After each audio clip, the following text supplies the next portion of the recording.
In the quiet town of Whispering Pines, fear gripped the streets like a suffocating fog.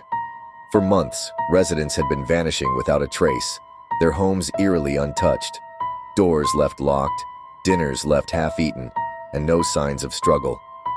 The local sheriff, a weary man named Carter, was at his wits' end.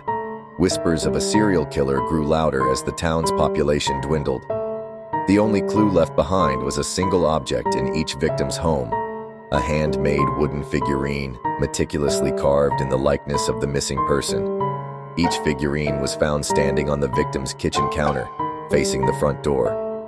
Carter's frustration deepened with each fruitless lead, and the sense of dread among the townsfolk grew unbearable. One night, after receiving another report of a missing person, this time the town's librarian, Carter decided to stake out the scene. He hid in the shadows of the darkened home, pistol in hand, waiting for the silent collector to appear.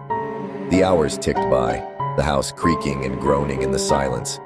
Just as Carter's eyelids began to droop, a faint scraping sound pulled him back to attention. He turned toward the kitchen. In the dim moonlight filtering through the window, he saw a hunched figure meticulously carving a new figurine at the counter.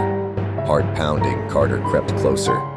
The figure was eerily calm, its hands gliding with precision, as if the wood was alive under its touch. He raised his gun, shouting, "Freeze!" The figure didn't flinch.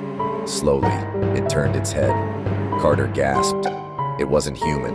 Its face was pale wood, its eyes nothing but dark hollows, its mouth carved into a perpetual grin. "You shouldn't have come," the figure rasped, its voice like the groan of bending timber. Carter squeezed the trigger, but the bullet passed through the figure like smoke.